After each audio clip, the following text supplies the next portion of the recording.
Hi there, today I'm going to show you how to change the ink cartridges in an Epson XP-3200. Now this is nice and simple and can be done from the printer itself without needing to involve an attached PC or laptop. So first of all, we need to be on the home screen of the printer, which looks like this. If you're not already here, press the home button on the left to be taken here. Now we're going to move ourselves along to settings using the right hand arrow found on the control panel. So once we're in settings, we're going to move ourselves along to maintenance, which is the second option. Press right once and then OK. We have a whole load of stuff here. It's mostly for cleaning and print quality issues. But option 5 of 7 is ink cartridge replacement. So we press OK to go into that. And once we're on the screen, we're going to press the start button found on the bottom right hand side of the panel to get the printer to move the ink cartridge cradle into the correct position, as you've hopefully just heard there.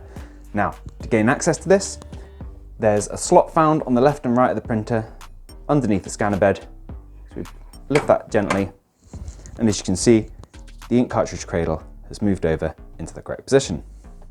And from here, we simply find the ink cartridge we want to replace, and at the back, there's a little clip. Press it down there, you hopefully heard, it makes a tiny little noise. You can lift it out ever so easy. Take your replacement ink cartridge. I don't actually need to change a cartridge, but if you've got a fresh one, you might need to remove some protective packaging. Epson Originals have a little pull tab there that needs taking off. You might find other bits on third-party cartridges, but what you never need to do, or at least I've never seen it need to be done, is worry about piercing the film found on the bottom of the cartridge. That's done automatically as it's put into the printer. So don't worry about peeling the film off. You can end up with ink just spilling into the machine if you do. So, pop your cartridge back in, just press down. The Epson ones have a little indicator of where to push, but I reckon you can work that out. And you repeat that process for any of the other colours you need to do. And once you're done, just lift the support on the left there, take the lid down gently, and return yourself to the screen. Now if we press start, the printer will begin checking the ink cartridges, as it shows on screen.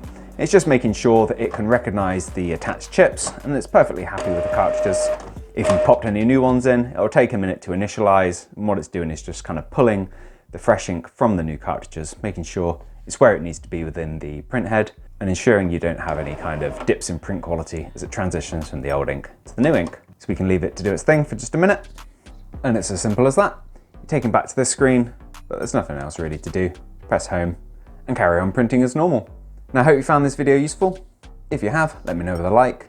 If there's anything else you'd like to add, drop it down in those comments.